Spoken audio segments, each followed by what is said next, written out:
హరే కృష్ణ భక్తులందరికీ స్వాగతం. ఈరోజు మన శ్రీ వాల్మీకి రామాయణం చర్చలోకి. మనము చర్చ ఆరంభించకన్నా ముందు ఈరోజు మంగళాచరణ చేసుకుందామంట.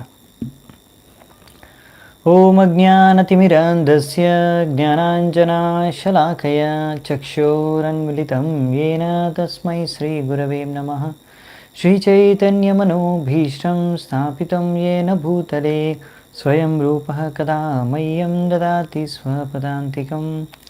వందేహం శ్రీగురూన్ శ్రీయుతాపదకమలం శ్రీగురూన్ వైష్ణవాంశ శ్రీరూపం సాగ్రజాతం సహగణ రఘునాథాన్వితాం తం సజీవం సాద్వైతం సావధూతం పరిజనసహితం కృష్ణచైతన్యదేవం శ్రీరాధా కృష్ణపాదాన్ सहगणललिता श्रीविशाखान्वितांश्च नमा ओं विष्णुपादाय कृष्णप्रेष्ठाय भूतले श्रीमते भक्तिवेदान्तस्वामिनिति नामिने.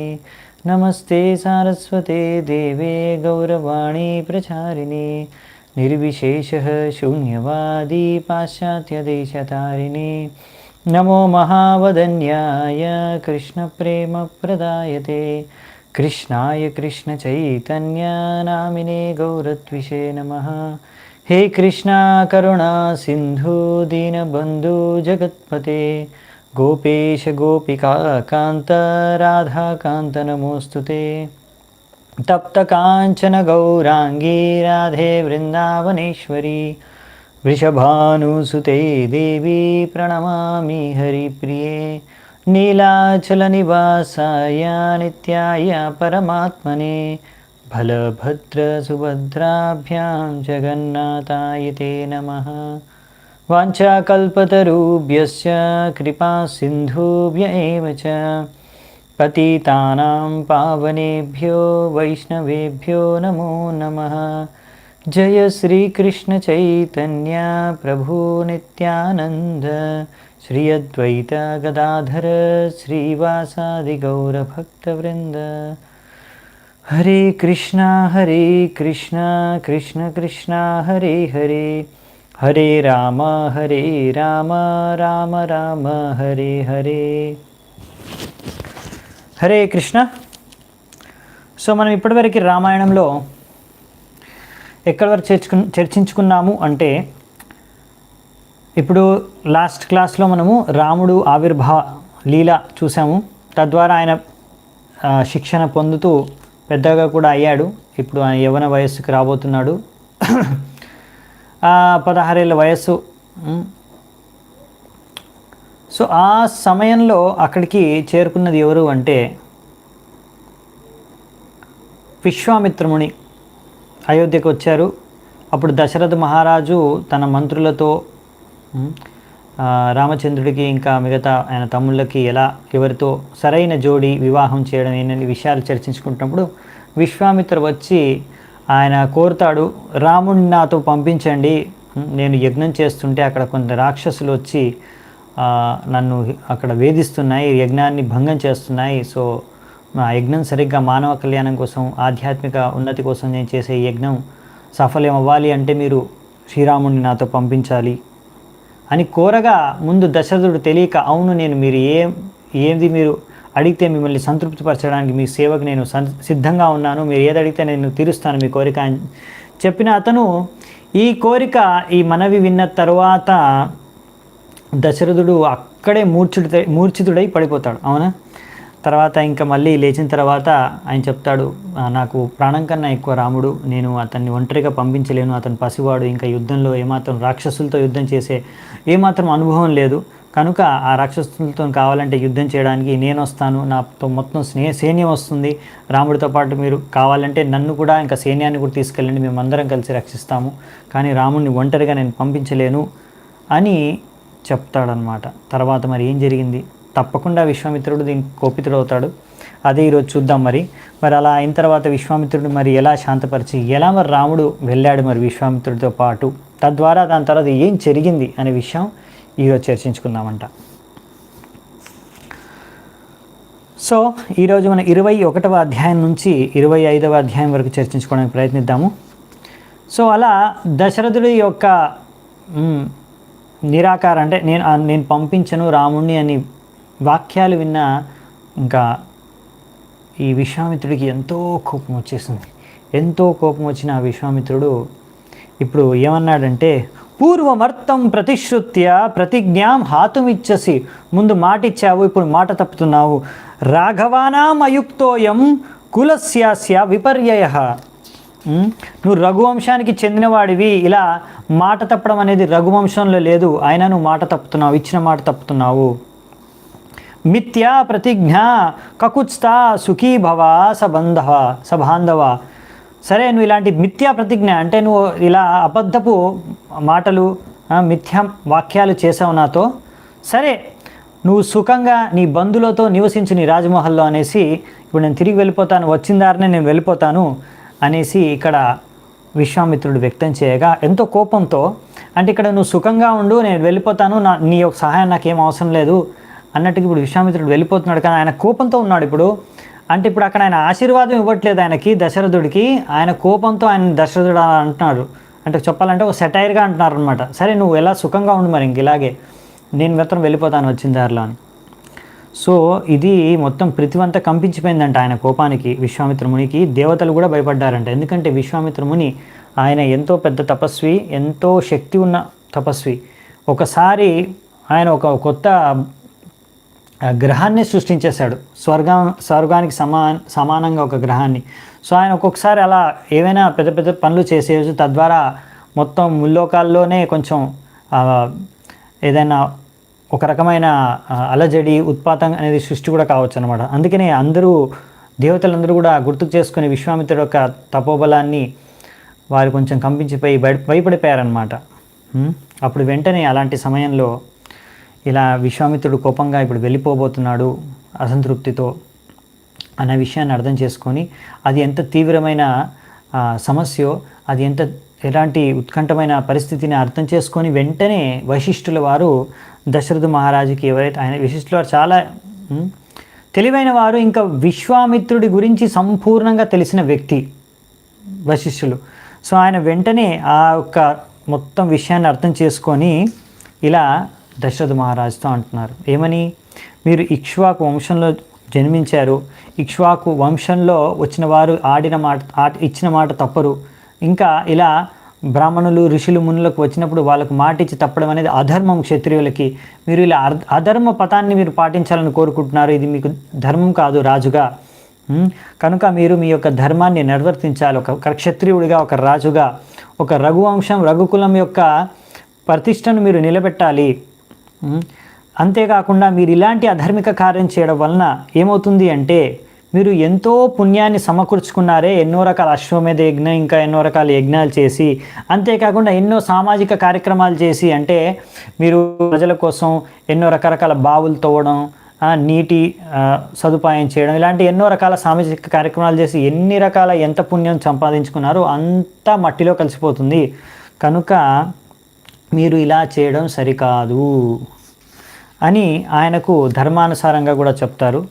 తర్వాత ఇప్పుడు అసలు సంగతి ఏంటి, అసలు రాముడు శక్తి ఏంటి, విశ్వామిత్రుడి గొప్పతనం ఏంటి అనేది కూడా వశిష్ఠులు వారు దశరథుడికి వర్ణిస్తారనమాట. ఏమంటున్నారంటే, రాముడిని ఏ రాక్షసుడు ఏమీ చేయలేరు. ఎందుకు అంటే ఆయన సమర్థుడు, అంతేకాకుండా ఆయన ఎవరి సంరక్షణలో ఉన్నాడో, విశ్వామిత్రుడి యొక్క సంరక్షణలో. ఆయన ఎంతో శక్తిశాలి. ఎలాగైతే ఒక అమృతం దేవతాలోకంలో అమృతం ఒక నిప్పు ఒక సర్కిల్ అంతా చుట్టూ నిప్పు ఉంటుంది, అగ్నితో అది రక్షించబడుతుంది. అలాగే రాముడు ఈ యొక్క విశ్వామిత్రుడి ద్వారా ఎల్లప్పుడూ రక్షించబడతాడు. కాబట్టి మీరు బెంగపడాల్సిన అవసరమే లేదు రాముడి కొరకు అని కూడా చెప్తున్నారనమాట. ఇంకేం చెప్తున్నారంటే, ఈ యొక్క విశ్వామిత్రుడు ఆయన ధర్మానికే స్వరూపం.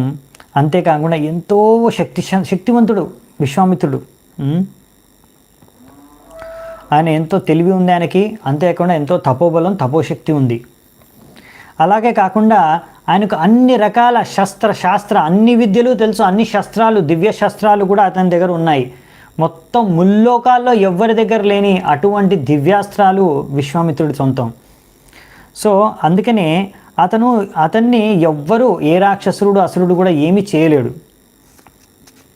సో ఏ రాక్షసులు, గంధర్వులు, కిన్నరులు, దేవతలు, దానవుల దగ్గర లేని అస్త్రశస్త్రాలు కూడా, దివ్యాస్త్రాలు కూడా విశ్వామిత్రుడి దగ్గర ఉన్నాయి. కనుక ఇప్పుడు మరి సందేహం రావచ్చు దశరథుడికి, విశ్వామిత్రుడి దగ్గర అన్ని దివ్యాస్త్రాలు ఎక్కడి నుంచి వచ్చాయి, లేకపోతే ఎవరి దగ్గర లేని అస్త్రాలు ఆయన దగ్గర ఎక్కడ ఉన్నాయి అని అనుకోవచ్చు. కనుక ఆయనకు ఇంకా దానికి ఆయన ఎందుకు ఎక్కడి నుంచి ఆయనకి విశ్వామిత్రుడి దగ్గరికి అస్త్రాలు వచ్చాయనే విషయం కూడా దశరథ మహారాజుకి చెప్తున్నారనమాట. ఏమని, ఈ యొక్క అస్త్రాలు, ఈ యొక్క ప్రతి ఒక్క అస్త్రానికి కూడా ఒక దేవత ఉంటారనమాట, ఆ అస్త్రానికి అధిపతి. సో ఆ ప్రజాపతి కృషాశ్వ యొక్క సంతానం, పుత్రులు అందరూ వీటి యొక్క అస్త్రాలకు అధిపతులు. సో వీళ్ళందరూ కూడా ఎంతో ధార్మికమైన వాళ్ళనమాట. సో ఎప్పుడైతే విశ్వామిత్రుడు తన రాజ్యాన్ని ఏలుతున్నాడో ధర్మానుసారంగా, అప్పుడు శివుడు ఆయనకి ఇవన్నీ అస్త్రాలు బహుమతిగా ఇచ్చాడు. ఎందుకంటే ఈయన ఎంతో బాగా ధర్మాన్ని అనుసరిస్తున్నాడు అనేసి.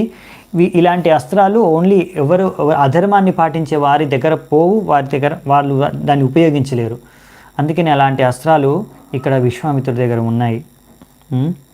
ఎవరు ఈ కృషాశ్వ పుత్రులు? వీళ్ళు ఎవరు అంటే వీళ్ళందరూ కూడా ప్రజాపతి దక్ష యొక్క కుమార్తెల యొక్క సంతానం అన్నమాట. 2 కుమార్తెల ద్వారా వచ్చిన సంతానం వీళ్ళందరూ ఈ యొక్క ఆయుధాలకి అంటే అస్త్రాలకి అధిష్ట దేవతలు అన్నమాట. సో వీళ్ళు ఎక్కడున్నా సరే ఈ అస్త్రాల ద్వారా తప్పకుండా విజయాన్ని సాధించి పెడతారు. సో ఎవరు వాళ్ళిద్దరు కుమార్తెలు, వాళ్ళ పేర్లు ఏంటంటే కూడా ఇక్కడ ఇచ్చారు. జయ అండ్ సుప్రభ. జయ మరియు సుప్రభ. జయ మరియు సుప్రభ అని 2 కుమార్తెలు దక్ష ప్రజాపతికి. వాళ్ళిద్దరూ కూడా 100 మంది దేవత అధిపతులను, ఈ యొక్క అస్త్రాలకి అధిపతులైన 100 మందిని వాళ్ళు జన్మనిచ్చారు వాళ్ళందరికీ. వీళ్ళందరూ రకరకాల అస్త్రశస్త్రాలు అన్నమాట. ఈ యొక్క యుద్ధంలో ఏ అసురుల్ని, దానవుల్ని, ఎంత శక్తివంతులైనా సంహరించే సామర్థ్యం ఉన్న అస్త్రశస్త్రాల ఉన్న అధిపతుల్ని వాళ్ళు జన్మనిచ్చారు.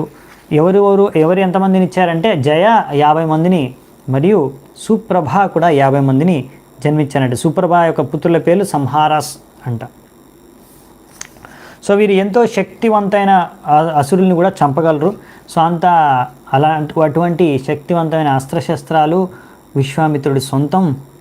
అంతేకాకుండా ఆయనకు మొత్తం వేదిక ధర్మం కూడా ఆయనకు తెలుసు. కనుక ఆ యొక్క అస్త్రశస్త్రాన్ని ఎలా ఉపయోగించాలో ఆయనకు సంపూర్ణ జ్ఞానం ఉన్న వ్యక్తి. కనుక మీరు రఘువంశానికి చెందిన రాజు అయ్యుండి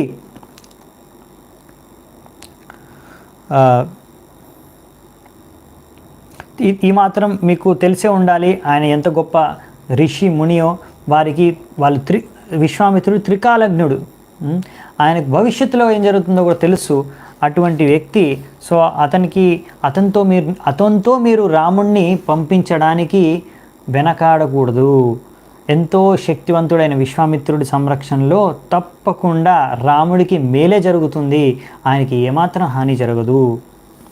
కనుక ఈ విశ్వామిత్రుడికే చాలా శక్తి సామర్థ్యం ఉంది. ఆయన ఒక్కడే రాక్షసులందరినీ సంహరించగలడు. ఎందుకంటే అతను యుద్ధంలో ప్రవేశిస్తే ఇంద్రుడు కూడా భయపడిపోతాడు, అంత శక్తి సామర్థ్యం ఉంది.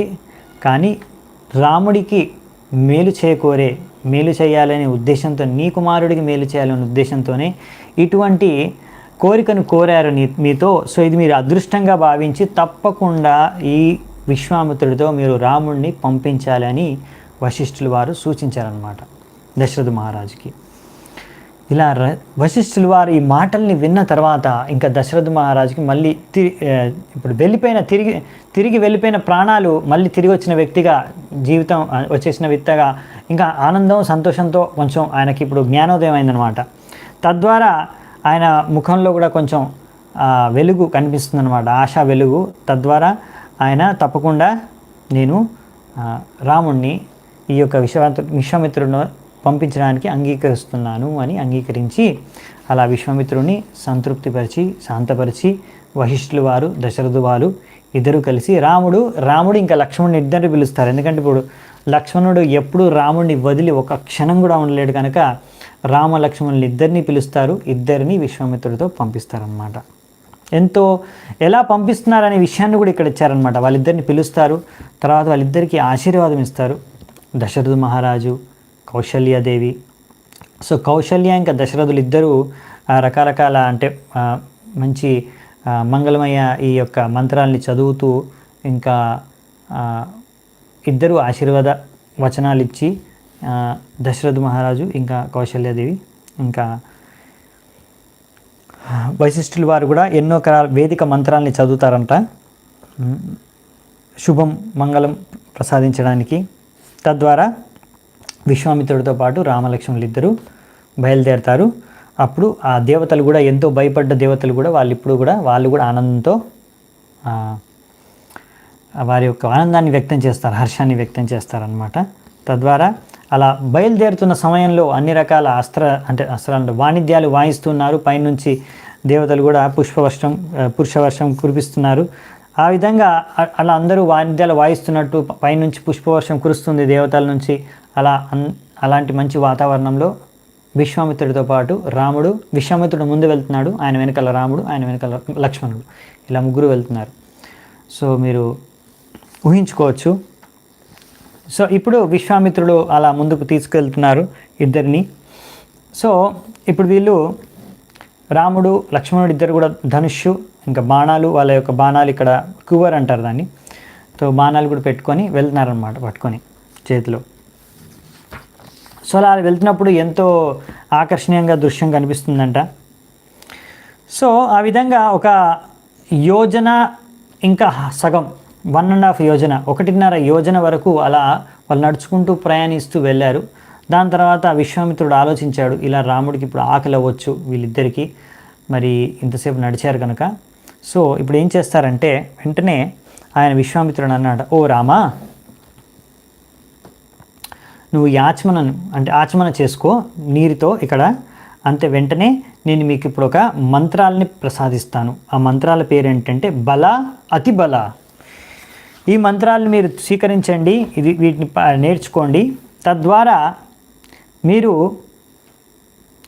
ఎప్పుడు కూడా ఆకలి దాహం అనే ఈ యొక్క బాధకి లొంగరు. అంటే మీకు ఎప్పుడు ఆకలి దాహమైనది అవ్వదు, దాహము ఆకలి అనేది అవ్వదు. మీరు ఎప్పుడు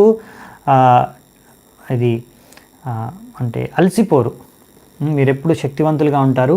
మీరు ఇంకా ఎటువంటి రాక్షసులనైనా ఎదుర్కోవచ్చు. ఇంకా ఏ రాక్షసులు మిమ్మల్ని మీరు నిద్రలో ఉన్న అప్రమత్తంగా ఉన్న మిమ్మల్ని ఏమీ చేయలేవు అలాంటి సమయంలో. సో అంతేకాకుండా ఈ యొక్క అతి బల యొక్క మంత్రాల ద్వారా మీకు ఎంతో శక్తి లభిస్తుంది, మీరు ఎంతో శక్తివంతులుగా అవుతారు. మిమ్మల్ని ముల్లోకాల్లో ఎవరు జయించలేరు, అంత శక్తి మీకు లభిస్తుంది. కనుక మీరు బల అతి బల ఈ రెండింటిని మీరు స్వీకరించండి అనేసి ఆయన వారికి మంత్రాన్ని ఉచ్చారణ చేసి తద్వారా వాళ్ళకి ఆ మంత్రోపదేశం చేస్తారనమాట. అంతేకాకుండా మీరు సరైన సమయంలో సరైన నిర్ణయం తీసుకోవడానికి కూడా ఈ మంత్రాలు ఉపయోగపడతాయి మీకు అని కూడా ఆయనకి చెప్తారనమాట. బల చాతి బల చైవ సర్వజ్ఞానస్య మాతరో. ఈ 2 మంత్రాలు అంత జ్ఞానం అంతా మీకు తెలుసుకుంటారు ఈ యొక్క మంత్రాల ద్వారా. ఈ మంత్రాల ద్వారా మీకు అన్ని విషయాల జ్ఞానం కూడా మీకు అర్థమైపోతుంది అని కూడా చెప్తున్నారనమాట. సో ఈ విధంగా మీరు ఈ మంత్రాన్ని జపించండి, మీకు ఎప్పుడు ఆకలి దాహం అనే బాధ అనేది కలగకుండా ఉంటుంది అని. సో ఇంకా ఈ మంత్రాలు మిమ్మల్ని ఎల్లప్పుడూ రక్షిస్తూ ఉంటాయి. దీని ద్వారా మీరు ఎంతో శక్తివంతులే కాకుండా ప్రఖ్యాతి చాంచుతారు మొత్తం ముల్లాకాల్లో అని చెప్పేస్తున్నారనమాట. అంతేకాకుండా వీళ్ళకి చెప్తున్నారన్నమాట, ఈ రాముడికి చెప్తున్నారు. సో నువ్వు ఈ యొక్క మంత్రాల్ని బల అతి బల మంత్రాన్ని స్వీకరించడానికి సరైన యోగ్య వ్యక్తుడివి. ఎందుకంటే నీకు అన్ని లక్షణాలు ముందు నుంచే ఉన్నాయి. దీని ద్వారా వచ్చే లక్షణాలన్నీ కూడా నీకు ముందు నుంచే ఉన్నాయి, అందులో ఏమాత్రం సందేహం లేదు.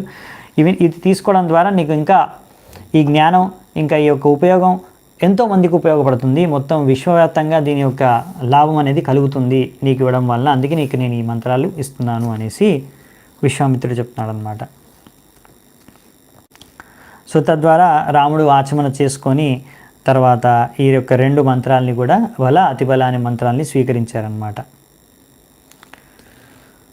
సో ఇంకా ఈ 2 మంత్రాలని స్వీకరించిన తర్వాత ఇంకా ఆయన ఎంతో తేజస్వి ముఖంతో రాముడు ఇంకా ఆకర్షణీయంగా కనిపిస్తున్నాడంట.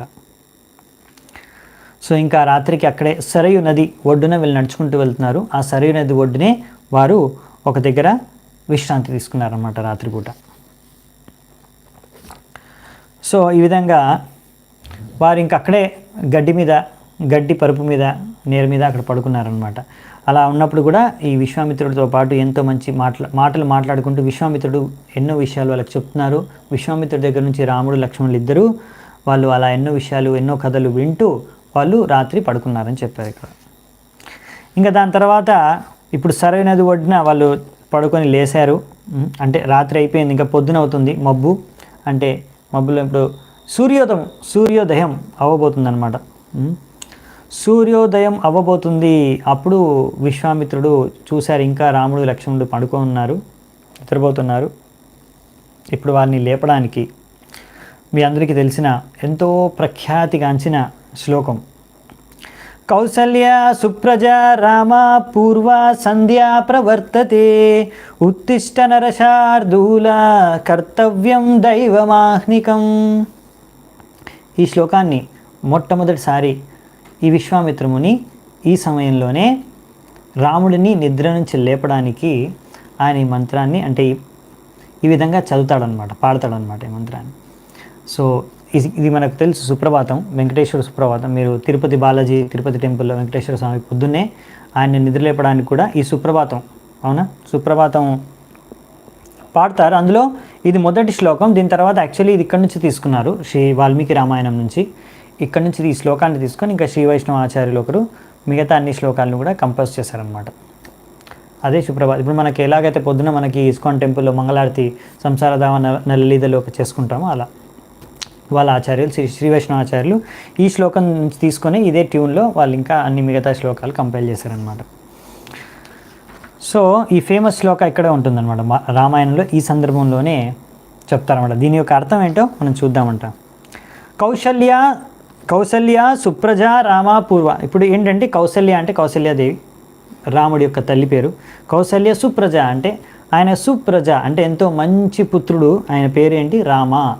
కౌసల్య సుప్రజ రామ. సో ఆయన ఏమంటాడు, ఓ కౌసల్యపుత్ర రామ పూర్వ సంధ్య ప్రవర్తతే. పూర్వ సంధ్య అవుతుంది అంటే పొద్దున అవుతుంది. 3 సంధ్యాలు ఉంటాయి, త్రిసంధ్య, పొద్దున మధ్యాహ్నం సాయంత్రం. సూర్యోదయం అయ్యేటప్పుడు సూర్యోదయం అవుతుంది. ఇప్పుడు వెంటనే నిద్రలేవు. ఉత్తిష్ట అంటే లేవు, నిద్రలేవు. ఉత్తిష్ట నరశార్ధూల అంటే నరుల్లో ఒక సర్వశ్రేష్టమైన వాడివి, పులి వంటి వాడివని. Tiger among the men. కర్తవ్యం దైవమాహ్నికం. సో నువ్వు ఎన్నో దివ్య కార్యక్రమాలు అంటే దివ్య కర్తవ్యాలను నెరవేర్చాలి. సో పొద్దున్నే సంధ్యావందనం ఇంకా చేసుకునే పనులు ఉంటాయి, దాని తర్వాత ఇంకా ఎన్నో పనులు చేయాలి నువ్వు, కనుక తప్పకుండా నువ్వు నిద్రలేవు అనేసి వీరిని నిద్రలేపుతున్నాను అనమాట ఈ విధంగా. సో దీన్ని మనకు ఆచార్యులు ఇంకా బాగా అంటే దీనికి వివరణ ఇంకా తాత్పర్యం కూడా ఇచ్చారనమాట. సో ఇక్కడ విశ్వామిత్రమని ఈ విధంగా రాముడిని పడుకుంటున్నప్పుడు చూసి ఆయన యొక్క అందానికి ఎంతో ముగ్ధుడైపోయి ఇలా ఆయన పాడుతున్నాడు అనమాట. కౌసల్య సుప్రజ రామ పూర్వ సంధ్య ప్రవర్తతే. ఇప్పుడు నువ్వు పడుకుంటే ఎంతో అందంగా కనిపిస్తున్నావు, నువ్వు లేచిన తర్వాత ఇంకా నీ అందాన్ని చూడాలనుకుంటున్నాను నేను, నిద్ర లేచిన తర్వాత ఎలా కనిపిస్తావు ఇంకా అందంగా అని. సో ఇక్కడ ఆయన ముఖ్యంగా కౌసల్య సుప్రజ అని అంటే కౌశల్య యొక్క పుత్రుడివి అన్నట్టుగా సంబోధిస్తున్నాడు. దశరథుడు కౌసల్యాదేవి ఇద్దరు ఎన్నో తపస్సులు చేశారు, తర్వాతే రాముడు వాళ్ళకి పుత్రుడిగా లభించారు. కానీ ఇక్కడ మాత్రం ఆయన ముఖ్యంగా కౌసల్య పుత్రుడిగానే సంబోధిస్తూ రాముడిని వర్ణించారు. దానికి గల కారణాలు కొన్ని మనకు ఆచార్యులు ఇస్తున్నారు. ఒకటి ఏంటంటే తల్లి ఇక్కడ కౌసల్యాదేవి ఆమె తన పుత్రుడికి మామూలుగా సాధారణంగా తల్లి ఎక్కువ తపస్సు చేస్తుందంట పుత్రుడి కోసం. అందుకనే ఇంకొకటి శృతి మంత్రాల ప్రకారం సో తల్లికి ఎక్కువ ప్రాధాన్యత ఇచ్చారంట తండ్రి కన్నా. ఇంకొకటి స్మృతి యొక్క శాస్త్రాల ఆధారంగా ఈ విషయంలో తల్లి తండ్రి కన్నా 100 రెట్లు ఎక్కువ విలువ ఉంటుందంట. ఇంకా విశ్వామిత్రుడికి ఎందుకంటే దశరథుని అడగగానే అంటే దశరథుడు వెంటనే ఆయన్ను రాముడిని పంపించలేదు, కానీ కౌశల్య మాత్రం వెంటనే ఆశీర్వాదం ఇచ్చి రాముడిని తనతో పంపించింది. సో ఇంకొకటి ఏంటంటే అలా అందుకనే కూడా ఆయన ఇన్ని రకాల కారణాలు ఇచ్చారనమాట. దశరథుడు మాత్రం చెప్పినా కానీ ఆయన ఎంతో సమయం పట్టింది ఆయనకు రాముడిని పంపించడానికి, అంగీకరించడానికి. సో ఈ విధంగా రకరకాల కారణాలు చెప్పారనమాట. సో అందుకని కౌశల్య సుప్రజ రామ అని అంటున్నారని. ఇంకా నెక్స్ట్ వచ్చేసి పూర్వా సంధ్యా ప్రవర్తతే అంటే ఇప్పుడు సూర్యుడు ఉదయిస్తున్నాడు. ఇప్పుడు సూర్యుడు ఎలా ఉదయిస్తున్నాడో నువ్వు కూడా ఉదయించాలి. ఇప్పుడు నువ్వు సూర్యుడు లాంటివి వాడివని రాముడిని సూర్యుడితో పోలుస్తున్నట్టుగా కూడా చెప్పారనమాట. అలా ఎలాగైతే సూర్యుడి వెలుతు ద్వారా అంధకారం అనేది తొలగిపోతుందో ఇప్పుడు రాముడు నిద్రలేస్తే అన్ని రకాల అశుభాలు, అన్ని రకాల అమంగళాలన్నీ తొలగిపోతాయి అని. అలాగే సూర్యోదయం అవ్వడం ద్వారా ఆయనకు కూడా ఒక ఆధ్యాత్మిక ఉన్నతి లభిస్తుంది అని విశ్వామిత్రుడు ఆ యొక్క ఉద్దేశంతో కూడా అన్నాడు అని. ఉత్తిష్ట అంటే ఇక నువ్వు నిద్రలేవు అని. నరశార్దూల అంటే అదే, ఎందుకంటే ఇప్పుడు నువ్వు ఎలాంటి ఆచరణను పాటిస్తావో నిన్ను అనుసరించే మిగతా వాళ్ళందరూ ప్రజలు కూడా పాటిస్తారు. కనుక నువ్వు సరైన ఆచరణని యద్యద్ ఆచరతి శ్రేష్ఠస్తత్ ఏవతరో జన, మనకు భగవద్గీతలో చెప్తారు కదా. సో అందుకనే నువ్వు అందరికీ లీడర్, నిన్ను అనుసరిస్తారు మిగతా వాళ్ళందరూ సాధారణ ప్రజలు. అందుకే నువ్వు తప్పకుండా ముందు లేచి నువ్వు సరైన మార్గదర్శనం అందరికీ చేయాలి అని. సో ఇంకేం చెప్పారంటే కర్తవ్యం దైవమాహ్నికం. ఎందుకంటే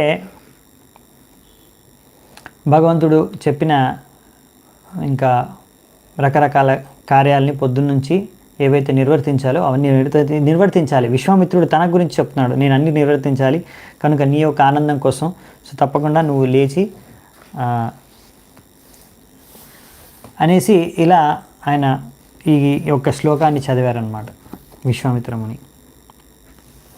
తర్వాత వాళ్ళు మెల్లగా లేచి రామలక్ష్మణులు, దాని తర్వాత వారు కూడా పొద్దున స్నానం చేసి తర్వాత గాయత్రి చేస్తాం కదా, వాళ్ళు కూడా గాయత్రి చేశారంట. అలా ఇంకా మంత్రాలని జపించారు, గాయత్రి సంధ్యావందనం, గాయత్రి అన్నీ చేశారు. తర్వాత ఇలా పొద్దున కార్యక్రమాలు పూర్తి చేసుకున్న తర్వాత విశ్వామిత్రుడికి వారి యొక్క అది రెస్పెక్టు, నమస్కారం అన్నీ చేసి ఇంకా వాళ్ళు రెడీ అయ్యారనమాట, ఇంకా మళ్ళీ ప్రయాణం ముందుకు చేయడానికి. నెక్స్ట్ వచ్చేసి ఈ విధంగా వారు ముందుకు వెళ్తున్నారు. అక్కడ గంగా నది ఇంకా సరయూ నది రెండు కలుస్తున్న ఒక చోటు ఉందన్నమాట. అక్కడికి వెళ్ళారనమాట. ఆ జంక్షన్ దగ్గరికి వెళ్ళారు. ఇప్పుడు నడుచుకుంటూ అక్కడ ఒక మంచి ఆశ్రమం ఉంది. ఆ ఆశ్రమంలో ఎంతో మంచి గొప్ప ఋషులు కనిపిస్తున్నారు. ఇక్కడ ఆ ఆశ్రమం దగ్గర పరిసరాలకి వాళ్ళు చేరుకున్నారనమాట. అక్కడ చేరుకున్న తర్వాత అక్కడ ఎంతో మంచి ఆశ్రమాన్ని చూసి రామచంద్రుడికి ఎంతో బాగా అనిపించి విశ్వామిత్రుడిని ఇలా అడుగుతున్నాడు ప్రశ్న. ఎంతో ఉత్సుకతో అడుగుతున్నాడు, ఏంటంటే ఎవరిది ఎంతో పుణ్యవంతమైన పుణ్యాత్ములు, ఇక్కడ పుణ్యాత్మైన ఎంతో మంచి ఋషులు నివసించే ఈ ఆశ్రమం పేరేమిటి, ఇక్కడ ఎవరు అసలు ఉంటారు, నాకు ఈ ఆశ్రమం గురించి వినాలని ఎంతో కుతూహలత ఉంది, మీరు నాకు తెలియచేయండి అనేసి విశ్వామిత్రమునిని అడుగుతున్నాడు రాముడు. అప్పుడు విశ్వామిత్రముని నవ్వుతూ ఈ ఆశ్రమం గురించి ఇప్పుడు చెప్పబోతున్నాడు. ఇక్కడ ఇది కామాశ్రమం. ఎందుకు అంటే దీని పేరు కామాశ్రమం. ఒకసారి ఏమైంది అంటే కామదేవుడు కామదేవుడు ఒకసారి కందర్ప అంటాం కదా, కందర్పో మూర్తిమాన్ ఆసిత్ కామ ఇది ఉచ్యతే బుధై. ఒకసారి ఏమైందంటే కామదేవుడు ఇక్కడ వచ్చాడు, కందర్పుడు వచ్చి అప్పుడు ఇక్కడ రుద్రుడు ఇక్కడ ఆయన తపస్సు చేసుకుంటున్నాడు శివుడు. అలా తపస్సు చేసుకున్నప్పుడు ఆ సమయంలో ఆయనకు తపోభంగం కలిగిస్తూ ఆయనని మన్మధుడు అంటే కందర్పుడు ఆయనకు అటాక్ చేశారనమాట. అప్పుడు ఇంకా ఆయనతో పాటు ఇంకా మరుత్ అంటే రకరకాల గాలులు అనమాట, మరుతులందరూ తీసుకొని దేవతలను తీసుకొని ఆయన అటాక్ చేస్తే కందర్పుడు మదనుడు ఇంకా రుద్రుడికి ఎంతో కోపం వచ్చి ఆయన మూడో కన్ను తెరిచి ఈ కందర్పుడిని అంటే కామదేవుడిని అక్కడే భస్మం చేసేసాడనమాట. అప్పుడు ఆయన మొత్తం శరీరం అంతా కాలిపోయి బూడిదైపోయింది అనమాట. అక్కడే కలిసిపోయింది. ఇంకా అతనికి ఆ భౌతిక శరీరం లేకుండా పోయిందనమాట. ఆయనకి ఏ అంగం లేకుండా అప్పటి నుంచి అనంగ ఆయన పేరు అయిపోయిందనమాట. అనంగ అంటారు ఆయన్ని. అంటే అలా శివుడి యొక్క కోపాగ్నికి ఆయన మొత్తం భస్మైపోయాడు కనుక. సో ఆ స్థలంలో ఆ ప్రదేశంలోనే ఇది జరిగింది కనుకనే ఆ యొక్క మొత్తం ఆ ఆశ్రమాన్ని కామాశ్రమం అంటున్నారు. ఇంకా దేశాన్ని మొత్తం అక్కడే ఆయన ఒక అంగం మొత్తం భస్మైపోయి ఆ అంగం అంతా ప్రదేశంలో ఆ దేశంలో కలిసిపోయిన మిట్టిలో కనుక ఆ యొక్క దేశాన్ని అంగ ప్రదేశం అంటారు, అంగదేశం. సో ఇప్పుడు కూడా మనకి అది బీహార్ పరిసరాలు ఆ ఏరియాలో పడుతుందన్నమాట అంగదేశం అనేది. సో మీకు మహాభారతంలో కూడా ఆ పేరు వస్తుంది, ఎన్నోసార్లు వినుంటారు ఎక్కడైనా అంగదేశం అనేది. సో ఇక్కడ రామాయణంలో అంగదేశానికి అంగదేశం అనే పేరు ఎందుకు వచ్చింది అనే విషయాన్ని కూడా ఇక్కడ ఇచ్చారనమాట. సో దీనికోసం అనేసి అక్కడే ఆయన శరీరం మొత్తం బూడిదైపోయింది కనుక, అంటే కలిసిపోయింది కనుక అక్కడ అంగదేశాన్ని దాన్ని అన్నారనమాట. సో నెక్స్ట్ వచ్చేసి ఇక్కడ ఇప్పుడు అక్కడ నుంచి ఆ రుద్రుడి యొక్క అనుచరులు ఆయన్ని ఆరాధించేవారు వాళ్ళందరూ కూడా ఆయన ప్రకారంగా ఆయన శిష్యులందరూ కూడా ఇక్కడ ఋషులు మునులుగా ఇప్పుడు కూడా తపస్సు చేసుకుంటూ ఉన్నారు. అందుకని ఇది చాలా మంచి ధర్మస్థలము, మరియు ఏ రకమైన పాపాత్ములు ఇక్కడ ఉండరు, చాలా పుణ్యస్థలం అని ఇక్కడ విశ్వామిత్రముని ఈయనకు చెప్తున్నారనమాట రాముడికి.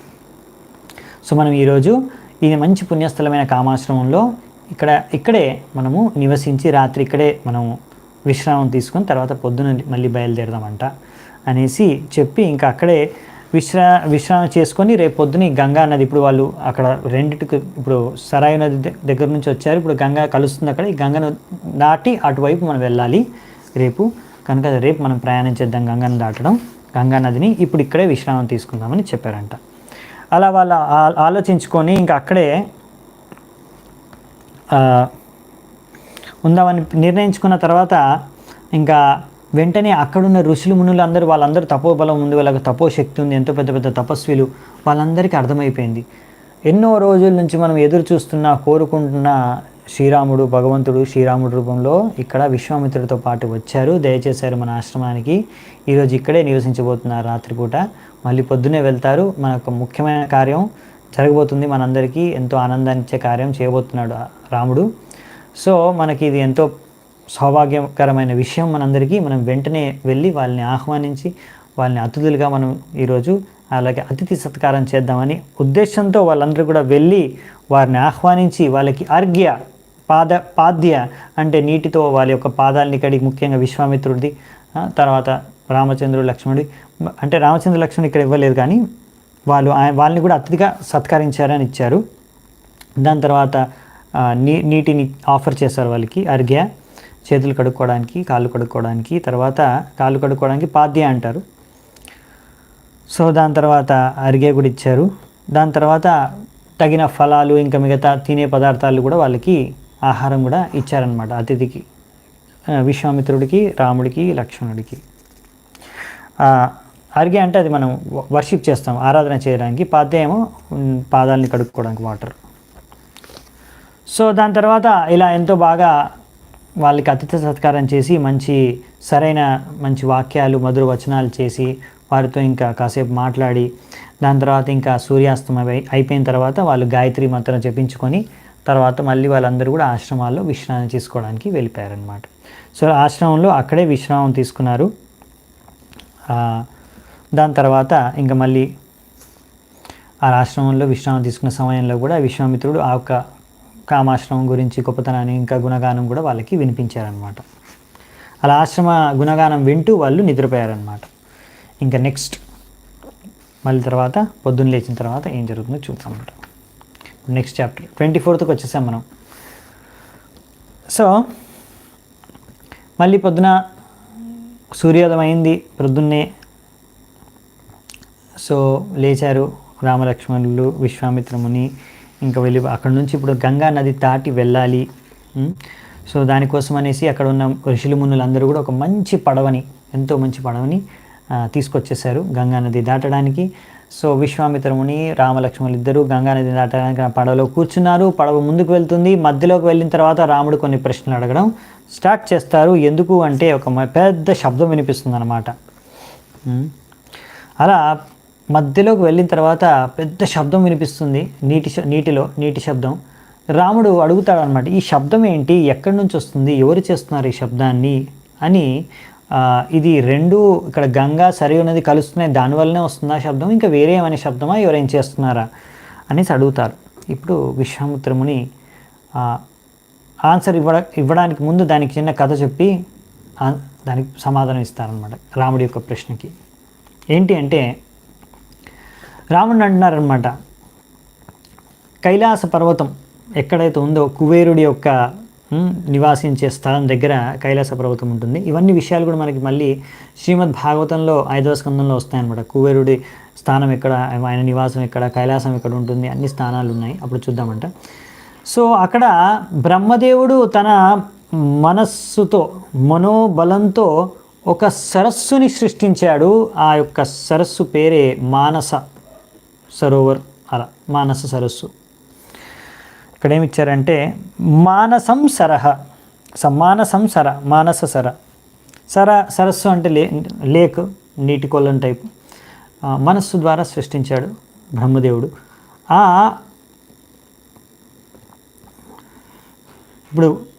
ఇప్పుడు అడిగాడు కదా, ఈ సరియు ఇంకా గంగా నది ఇక్కడ ఉంటే మరి ఈ కథ ఎందుకు చెప్తున్నారు, మానస సరస్సు గురించి ఎందుకు చెప్తున్నారు, అక్కడెక్కడో ఈ కైలాసంలో ఉన్నది అంటే,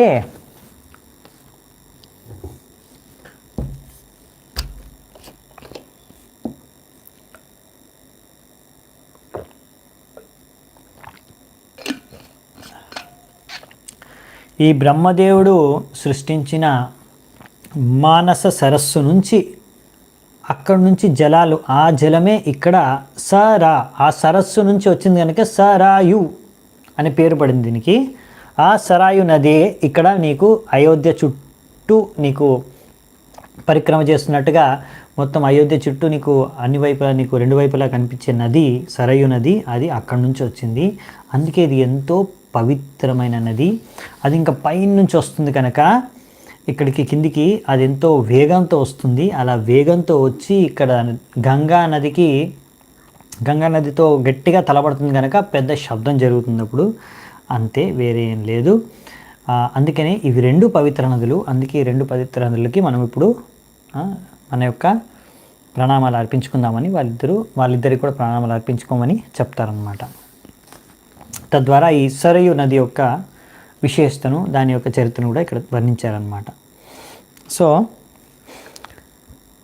ఈ విధంగా ఇప్పుడు మనం రెండు చూసుకున్నాము. ఇంకొక చరిత్ర ఉంది, అవునా, కామాశ్రమం గురించి, సరయు నది గురించి ఇక్కడ చెప్పేశారు విశ్వామిత్రముని. దాని తర్వాత ఇప్పుడు నది ఒడ్డునకు వచ్చారంటే, గంగా నది దాటారు పడవలో. ఇప్పుడు నది తర్వాత ఒడ్డున దిగిన తర్వాత అక్కడ చూసారన్నమాట, అక్కడంతా అడవి ఉంది, కానీ ఇక్కడ అడవి అంత బాగాలేదు, ఎంతో భయంకరంగా ఉందంట. అయితే ఎలా ఉందంటే అక్కడ అడవి ఎంతో రకరకాల శబ్దాలు, ఎంతో రకరకాల పశువులు, ముఖ్యంగా గద్దెలు, ఇంకా ఎంతో అంటే పులులు కానీ, సింహాలు, ఇంకా రకరకాల క్రూర జంతువుల యొక్క క్రూరమైన శబ్దాలు చేస్తున్నాయి అన్నమాట. ఎంతో విచిత్రంగా, ఎంతో భయంకరంగా, అందరికీ భయాన్ని కల్పించే విధంగా ఎంతో భయానకమైన శబ్దాలు, వాతావరణం మొత్తం అక్కడున్న ప్రదేశం అంతా, అక్కడున్న అడవంతా అలా కనిపిస్తుంది అన్నమాట. సో ఈ రామచంద్రుడు వెంటనే విశ్వామిత్రుని అడిగారనమాట, ఇది ఏమి అడవి, ఇంత భయంకరంగా ఉంది, ఎవరి అడవి, ఎక్కడ అడవి, ఇది పేరేంటి, దీని గురించి నాకు చెప్పండి, ఇంత భయానకమైన పరిస్థితులు ఎందుకుంది, వాతావరణం ఇంత భయంకరంగా ఎందుకుంది అనేసి రాముడు విశ్వామిత్రుడిని ప్రశ్న అడిగాడు. అప్పుడు దీనికి కూడా చరిత్ర ఉందన్నమాట. అది చెప్తున్నారనమాట. ఇక్కడ ముందు రెండు ప్రదేశాలు ఉండేవి, రెండు దేశాలు ఉండేవి. ఇక్కడ రెండు రాజ్యాలు ఉండేవి. వాటి పేరు వచ్చేసి మలద, కరుష. ఇవి దేవతల యొక్క సామ్రాజ్యం సరిసమానంగా ఉండేది. ఇక్కడ సంపద, ఇంకా ధాన్యాలు, సమృద్ధి ఎంతో బాగా ఉండేది. అసలు ఎలా అవి అంత సమృద్ధి రాజ్యాలుగా ఇక్కడ ఉండేవి రెండు ముందు, మళ్ళీ ఇప్పుడు ఇలాంటి పరిస్థితికి ఎలా వచ్చింది అది వర్ణిస్తున్నారన్నమాట. ఇప్పుడు విశ్వామిత్రముని మొత్తం స్టోరీ చెప్తున్నారు. అయితే మనకు తెలుసు కదా, భాగవతంలో వస్తుంది ఒక స్టోరీ ఇది. వృత్రాసురుని చంపిన తర్వాత ఏం జరిగింది అంటే, ఒక బ్రాహ్మణుని హత్య చేసిన పాపానికి, ఆ పాపం అంతా, ఇంకా పాపము ఆకలి ఈ రెండు కూడా ఈ ఇంద్రుడిని చుట్టుముట్టాయి, ఇంద్రుడిలో ప్రవేశించాయి అన్నమాట. సో ఇంద్రుడు ఇప్పుడు ఈ పాపం నుంచి, ఇంకా ఈ యొక్క ఆకలి నుంచి ఎలా బయటపడాలి అనే విధానంతో ఆలోచించగా, అందరూ ఋషులుములు ఆయనకి గంగలో స్నానం చేయించి, ఇంకా ఎన్నో రకాల జలాలతో ఎన్నో రకాల మంత్రాలను ఉచ్చరించి, అలా ఎన్నో రకాల పుణ్య జలాలతో ఆయనను అభిషేకం చేసి స్నానం చేయించారు. తర్వాత ఏం జరిగింది అంటే, అలా తద్వారా ఆయన శరీరంలోంచి ఈ యొక్క పాపాన్ని మరియు ఆకలిని తీసేశారు. బయటికి తీసేసి ఈ స్థలంలో, అంటే ఇప్పుడు మనం ఉన్న స్థలంలోని ప్రదేశంలోనే దాన్ని, ఆ పాపాన్ని ఆకలిని అని ఆయనలోంచి తీసేసి ఇక్కడ స్థాపించేశారనమాట. తద్వారా ఇంద్రుడు ఎంతో కృతజ్ఞతతో, ఈ స్థలం నా యొక్క శరీరం నుంచి వచ్చిన పాపాన్ని అంత ఆకలింత తీసుకుంది, అంటే గ్రహించింది కనుక తప్పకుండా ఈ యొక్క స్థలానికి నేను వరం ఇస్తాను, ఎంతో ఈ మొత్తం ముల్లోకాల్లో ఎంతో ప్రఖ్యాతి చెందిన, మంచి సమృద్ధి చెందిన స్థలంగా మారాలి అనేసి. సో మలద అనే కరుష అనే రెండు, ఎందుకంటే ఆయన శరీరం నుంచి పాపము మరియు ఆకలి అనేది ఇక్కడ వదిలేశారు కాబట్టి, రెండు మంచి ప్రదేశాలు, సమృద్ధి ప్రదేశాలుగా మారుతాయని, ప్రఖ్యాతిగాంచిన ప్రదేశాలుగా మారుతాయని ఇంద్రుడు వరమిస్తాడు. అందరూ ఇంద్రుడిని శబాష్ అనేసి, ఆయన్ని మంచి పని చేసావనేసి ఆయన్ని సత్కరిస్తారు. సో తద్వారా అప్పటి నుంచి ఈ రెండు ప్రదేశాలు, మలద ఇంకా కరుష అనే ప్రదేశాలు ఎంతో సమృద్ధితో రెండు మంచి పెద్ద పెద్ద రాజధానులు, రాష్ట్రాలుగా వర్ధిల్లాయి చాలా సంవత్సరాల వరకు. కానీ తర్వాత, కొన్ని సంవత్సరాల తర్వాత ఏం జరిగింది అంటే, ఒక యక్షిని, ఆమె పేరు తాటక. యక్షిని అనే తాటక అంటే, ఆమె ఎప్పుడు ఎలాంటి రూపం కావాలంటే అలాంటి రూపం ధరించుకునే సామర్థ్యం ఉన్న యక్షిని తాటక. ఆమెకి 1000 ఏనుగుల బలం ఉంటుంది. ఆమె ఇక్కడ జన్మించింది. ఆమె యొక్క భర్త పేరు సుంద. ఇక్కడ వచ్చారు సుంద వచ్చేసి ఆమె భర్త పేరు. సో వాళ్ళిద్దరికి ఒక పుత్రుడు పుట్టాడు, ఒక రాక్షసుడు. ఆయన పేరు మారీచ. సో మారీచ రాక్షసుడు, మారీచో రాక్షస పుత్రో. సో ఈ విధంగా ఆయనకి ఎంతో శక్తిశాలి, ఇంద్రుడికి సమానమైన శక్తి ఉంది ఆయనకి. అటువంటి పుత్రుడు వాళ్ళకి లభించారు. ఈ విధంగా ఎంతో శక్తిశాలి అయిన ఈ రాక్షస మరీచుడు ఇక్కడ ఉన్న ప్రజల్ని, ఇంకా ఇక్కడ ఉన్న అన్ని రకాల జీవ జంతువుల్ని కూడా హింసించడం, భయపెట్టించడం అనేది చేశారు. ఇంక ఈ తాటక ఎన్నో రకాలమైన క్రూర పనులు చేస్తూ ఈ యొక్క రెండు ప్రదేశాలు, మలద కరుష అనే ప్రదేశాలు ఎంతో సమృద్ధిగా ఉండే ప్రదేశాలని నిర్మానుష్యమైన ప్రదేశం చేసేసి, ఇక్కడ అంత భయభ్రాంతి, అంటే ఈ భయానకమైన పరిస్థితి మీరు ఎలా అయితే ఇప్పుడు చూస్తున్నారో, ఎందుకు ఇంత భయంకరంగా కనిపిస్తుందని ఈ యొక్క తాటక మరియు మరీచ వీళ్ళిద్దరి యొక్క కారణంగా వాళ్ళిద్దరు ఇలా దీన్ని తయారు చేసి పెట్టారు. వాళ్ళ భయానికి ఇక్కడ ఎవరు లేరు, అందరూ పారిపోయారు. సో ఇక్కడ నుంచి 1.5 యోజనం తర్వాత కరెక్ట్గా అక్కడ తాటక అనే ఈ యక్షిని నివసిస్తుంది. సో మనము ఈ యొక్క అడవిని దాటుకుంటూ వెళ్ళాలి కనుక ఆ యొక్క ప్రదేశాన్ని కూడా మనం దాటి వెళ్ళాల్సి వస్తుంది. ఈ ప్రదేశాన్ని ఎవ్వరు దాటి వెళ్ళకుండా అది అడ్డుకుంటుంది తాటక. కనుక నువ్వు తప్పకుండా ఈ తాటకను ఏమాత్రం మొహమాట పడకుండా వధించాలి, అప్పుడే మనం ముందుకు వెళ్ళగలం. తద్వారా ఎంతో మంచి ప్రదేశం, ఎంతో సమృద్ధి ఆయన ప్రదేశం ఎలాగైతే నిర్మానుష్యంగా మారిపోయిందో, మళ్ళీ మంచి పుణ్యస్థలంగా, మంచి సమృద్ధి ప్రదేశంగా ఇది మారగలదు. మిగతా ప్రజలందరూ కూడా మళ్ళీ ఇక్కడికి వచ్చి నివసించగలరు అనేసి ఇక్కడ విశ్వామిత్రముని మరి రాముడికి చెప్పాడనమాట. తద్వారా దీని తర్వాత ఈ యొక్క అధ్యాయం పూర్తవుతుంది. ఇంకా లాస్ట్ ఈరోజు అధ్యాయం వచ్చేసి తాటక యొక్క చరిత్ర. ఈ శబ్దాలు విన్న తర్వాత రాముడు ఒక ప్రశ్న అడుగుతాడు.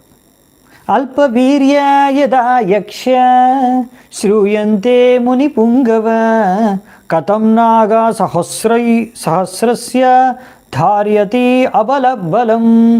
ఒక అబల అయిన యక్షిణి స్త్రీకి 1000 ఏనుగుల బలం ఎక్కడి నుంచి వచ్చింది? నేను యక్షిణి స్త్రీలు అంత శక్తిశాలి 1000 ఏనుగుల బలం ఉంటుందని నాకు తెలియదే. అలాంటి అంత బలం ఎక్కడి నుంచి వచ్చింది? దానికి గల కారణం ఏంటి అని ప్రశ్న అడుగుతున్నారన్నమాట. సో ఈ యొక్క ప్రశ్నని విన్న తర్వాత రామలక్ష్మణులు ఇద్దరికీ విశ్వామిత్రముని వర్ణిస్తున్నాడు అన్నమాట. విను, నేను నీకు చెప్తాను, ఈ యొక్క తాటక అనే ఈ యొక్క యక్షినికి ఇంత బలం ఎక్కడి నుంచి వచ్చింది, ఎందుకంటే ఆమెకు అటువంటి వరం దక్కింది. సో మళ్ళీ ఎక్కడి నుంచి ఆమె స్టోరీ కొద్దిగా చెప్తారన్నమాట, ఆమె చరిత్ర తాటకది. సో ముందు చాలా రోజుల క్రితం ఇక్కడ ఒక ఎంతో శక్తిశాలి అని యక్ష, ఆయన పేరు సుకేతు అని నివసించేవాడు. ఆయన ఎంతో మంచి వ్యవహరణ ఆచరణ కలిగిన యక్షుడు, కానీ ఆయనకు సంతానం లేదు. అందుకే ఆయన ఎంతో ఘోరమైన తపస్సులు చేశారు. ఎంత గొప్ప తపస్సు చేశారంటే ఆయన గొప్ప తపస్సుకి బ్రహ్మదేవుడు మెచ్చి ప్రత్యక్షమయ్యాడు. అలా ప్రత్యక్షమైన తర్వాత ఈ యొక్క యక్షరాజు అయిన ఈ యొక్క సుకేతుకి తాటక అనే ఒక బాలికను యక్షిణిని ఆమెకు అంటే ఆయన సుకేతుకి వరంగా ఇచ్చాడు. అంటే నీకు పుత్రుని అయితే నేను ఇవ్వలేను, కానీ నీకు పుత్రిని ఇస్తున్నాను, కానీ నీకు 1000 ఏనుగుల బలం ఉంటుంది, ఎంతో శక్తిశాలి అయిన ఈమె యక్షిణి ఉంటుంది అనేసి ఆ సుకేతుకి వరం ఇచ్చారు. సో ఆమె అలా ఆ సమయంలో తాటక ఎంతో శక్తిశాలి. అప్పటి నుంచే అంటే పుట్టుక నుంచే ఆమెకి ఇలా బ్రహ్మదేవుడి ద్వారా వరం ద్వారా 1000 ఏనుగుల బలం ఉంటుందన్నమాట.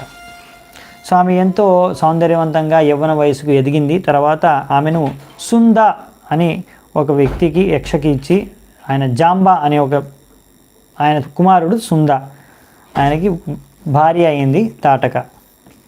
తర్వాత వీళ్ళిద్దరికీ పుట్టిన రాక్షస పేరే మారీచ. అయితే మరి వీళ్ళు ఇలా ఎందుకు మారారు అంటే, ఇలా ఎందుకు ఇలాంటి అఘాయిత్యాలు ఎందుకు చేస్తున్నారు, అందరిపైన అత్యాచారాలు ఎందుకు చేస్తున్నారు అంటే, ఓ రామ, ఒకసారి ఈ సుంద చనిపోయాడు. దాని తర్వాత ఈ తాటక మరియు ఆ తాటక యొక్క పుత్రుడు మారీచ అగస్త్యముని చంపాలనుకున్నారు. ఎందుకంటే దీనికి గల కారణమైన అగస్త్యమునిని చంపాలి అనే ఉద్దేశంతో తాటక మరియు అంటే నా భర్త చనిపోయాడు, దానికి కారణం అగస్త్యుడు అనేసి తాటక మరియు ఆమె కొడుకు మారీచ ఇద్దరూ కలిసి అగస్త్యుడిని చంపడానికి వెళ్ళి ఆయన ఆశ్రమంలో ఆక్రమణ చేశారు. అలాంటి సమయంలో చంపడానికి వచ్చినప్పుడు వాళ్ళిద్దరిని చూసి వాళ్ళని అగస్త్యుడిని చంపబోతున్నప్పుడు అగస్త్యుడు వెంటనే వాళ్ళకు ఒక శాపాన్ని ఇచ్చేశాడు. మారీచకి ఏం చెప్పారంటే, అప్పుడు నువ్వు ఒక రాక్షసుడిగా మారిపో అనేసి ఒక రాక్షసుడిగా మార్చేశాడు మారీచని. దాని తర్వాత ఇంకా తాటకకి వచ్చేసి, నువ్వు ఎంతో సౌందర్యవంతమైన నీకు ఆకారం ఉంది కనుక ఈ సౌందర్యం అంతా వెళ్ళిపోతుంది, నశించిపోతుంది, నువ్వు ఒక మనుషుల్ని తిని బతికే ఒక రకమైన ప్రాణిగా జీవిగా మారిపోతావు. ఇంకా నీ సౌందర్య రూపం వెళ్ళిపోయి ఎంతో కురూపిగా మారిపోతావు. ఇంకా సరైన నీ యొక్క ముఖం కూడా సరిగ్గా ఉండదు, కురూపంగా మారిపోతుంది. ఇంకా నీకు చాలా భయంకరమైన శరీరం ఉంటుంది, కురూపమైన శరీరం ఉంటుంది. ఇంకా నువ్వు ఇలా ఒక మనుషుల్ని తినే రాక్షసిగా అంటే మనుషుల్ని తినే ప్రాణిగా మారిపోతావు అనేసి శాపం ఇచ్చేస్తాడు అనమాట అగస్త్యముని. సో ఇలాంటి శాపము తగిలిన తాటక ఇంకా కోపం పెరిగిపోయి అక్కడున్న స్థలాన్ని మొత్తం ప్రదేశాన్ని అంతా సర్వనాశనం చేసేసింది అనమాట. సో అందుకనే ఇప్పుడు ఇక్కడ విశ్వామిత్రుని రాముణ్ణి ప్రార్థిస్తున్నాడు అనమాట, వేడుకుంటున్నాడు ఒక విధంగా. ఏమంటాడంటే, అంటే ఇలా బ్రాహ్మణులని ఆవులని వీళ్ళందరినీ మేలు కోరి వాళ్ళందరినీ రక్షించాలి అంటే ఈ యొక్క దుష్ట యక్షిణి అయిన తాటకను, ఎంతో శక్తిశాలి అనే తాటకను నువ్వు చంపి తీరాల్సిందే. ఇప్పుడు ఏంటంటే నువ్వు తప్ప ఈ ముల్లోకాల్లో ఆమె చంపే సామర్థ్యం ఏ మనిషికి లేదు, ఏ వ్యక్తికి ఏ మనిషికి లేదు, నువ్వు మాత్రమే ఈ తాటకను చంపగలవు అని రాముడికి ఉపదేశం ఇస్తున్నాడు ఇక్కడ విశ్వామిత్రముని. నువ్వు ఏమాత్రం సంకోచించకు. నేను ఒక స్త్రీని చంపవచ్చా అనే రకమైన సందేహాలు నీ మనసులో పెట్టుకోకు. ఎందుకంటే నువ్వు వర్ణాశ్రమ ప్రకారం నీ యొక్క ధర్మాన్ని నువ్వు క్షత్రియుడిగా ఆచరించవలసి ఉంది. ఆ రాక్షసి కనుక ఎవరైనా సరే అలాంటి పాపాత్ములనైతే అలాంటి రాక్షసిని చంపవలసిందే క్షత్రియుడిగా, నీ ధర్మం ఇది. ఎందుకంటే నువ్వు సాధారణ ప్రజల్ని, పశువుల్ని, అందరినీ కూడా ప్రజల్ని రక్షించాలి కనుక, ఈ యొక్క రాక్షసి నుంచి సాధువుల్ని రక్షించాలి కనుక తప్పకుండా ఈ రాక్షసిని నువ్వు చంపాలి. తద్వారా ఇలాంటి పాపాత్మని పాపిని చంపిన తర్వాత తప్పకుండా అందరికీ ఎంతో మేలు చేసిన వాడు అవుతావు, నీ యొక్క కర్తవ్యాన్ని నెరవేర్చిన వాడు అవుతావు. నువ్వేమి కంగారు పడకు ఒక స్త్రీని చంపాలనే విషయంలో. ఎందుకంటే ఇలాంటి నీచమైన పాపి స్త్రీలను ముందు ఒకసారి ఇంద్రుడు కూడా చంపాడు, భగవంతుడు విష్ణువు కూడా చంపాడు ఒక సందర్భంలో అని 2 సందర్భాలు ఉదాహరణలు ఇస్తున్నారన్నమాట విశ్వామిత్రుని రాముడికి. అంటే నువ్వేం ఫస్ట్ కాదు, నీకన్నా ముందు 2 కేసులు ఉన్నాయి, ఇంకా చాలా ఉన్నాయి, నీకు 2 ఉదాహరణలు ఇస్తున్నాను అనేసి ఇక్కడ చెప్తున్నారు అనమాట. ఒకటి వచ్చేసి ఇంద్రుడు ఒకసారి విరోచన యొక్క పుత్రి మంతార ఆమెను చంపారంట. ఎప్పుడైతే ఆమె మొత్తం పృథివీని నాశనం చేయాలని తలపెట్టిందో తలుచుకుందో అప్పుడు ఆ విరోచన యొక్క పుత్రిని మంతార అనే ఆమెను కూడా చంపేశాడంట, ఇంద్రుడు వధించేశాడంట. సో ఇంకొకసారి ఏం జరిగింది అంటే భృగుముని యొక్క భార్య, భృగుముని యొక్క భార్య మరియు శుక్ర యొక్క తల్లి, ఆమె ఒకసారి ఆమె చాలా పెద్ద తపస్వి, వ్రతాన్ని ఆచరించే మనిషి ఆమె. సో ఆమెని ఒకసారి విష్ణు కూడా చంపేశాడు. ఎందుకు అంటే ఆమె ఒకసారి దేవతల్ని ఇంద్రుడితో సహా చంపేయాలనుకుంది. అందుకని దీనికి సంబంధించిన కథ మత్స్య పురాణంలో వస్తుందంటే ఇక్కడ రాశారు. అది ఏం జరిగింది, ఒకసారి శుక్ర ఎంతో ఘోర తపస్సు చేస్తున్నారు రుద్రుడి ముందట ఈ యొక్క దేవతలకి ఒక గుణపాఠం చెప్పడానికి. అలాంటి సమయంలో ఈ యొక్క అసురులందరూ కూడా, ఈ దేవతలందరూ కూడా అసురుల్ని వేధిస్తున్నారన్నమాట. సో అప్పుడు అసురులందరూ ఈ దేవతల నుంచి రక్షణ పొందడానికి ఈ భృగుముని యొక్క పత్ని అంటే శుక్ర యొక్క తల్లి ఆమె దగ్గరికి వెళ్ళారనమాట శరణు కోరి. సో ఆమె వాళ్ళందరికీ రక్షణ కల్పించింది. సో ఆ విధంగా అప్పుడు ఆ దేవతలు వచ్చినప్పుడు వాళ్ళని చంపడానికి ఆమె ప్రయత్నించిందనమాట. ఈ యొక్క అసురుల్ని రక్షించడం కోసం అనేసి దేవతల్ని కూడా చంపడానికి వెళ్ళింది ఆమె, అంటే ఇంద్రుడితో పాటు మిగతా దేవతలని. ఆ సమయంలో ఇంద్రుడిని ఇంకా వాళ్ళని రక్షించడానికి విష్ణువు ఆమెను వధించవలసి వచ్చింది. ఆమె తలకాయ నరికేశారు. సో అందుకనే ఇలా అధర్మాన్ని అనుసరించే వారిని నువ్వు తప్పకుండా వధించాలి. స్త్రీ అయినా పర్వాలేదు, నువ్వు వధించవచ్చు. ఇలాంటి స్త్రీని నువ్వు వధించవచ్చు. ఎంతో పెద్ద గొప్ప గొప్ప వ్యక్తులు, మహానుభావులు, అంటే మహా వ్యక్తులు, గ్రేట్ సోల్స్ ఎవరైతే ధర్మాన్ని అనుసరిస్తారో వాళ్ళు తప్పకుండా ఇలాంటి స్త్రీని వధించవచ్చు, రాక్షసిని.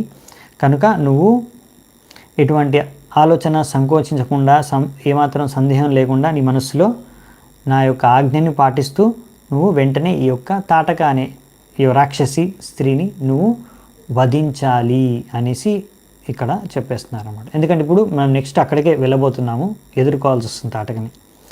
సో మరి తాటకను వధిస్తాడు రాముడు. తర్వాత ఏం జరిగింది, తర్వాత ఇంకా ఏం జరుగుతుంది అనే విషయాలు కూడా మనము నెక్స్ట్ వచ్చే క్లాస్లో, వచ్చే కక్షంలో చర్చించుకుందామంట. ఈరోజు మనం ఇక్కడే చర్చను ముగిద్దాం, శ్రీరామాయణ చర్చను. శ్రీ వాల్మీకి రామాయణంకి జై. మీ అందరికీ ధన్యవాదాలు. సమవేత గౌరవ భక్త వృందికి జై. శిల ప్రభుపాదికి జై. నితాయ్ గౌర్ సీతనాథ్ ప్రేమనందే. హరి హరి బోల్.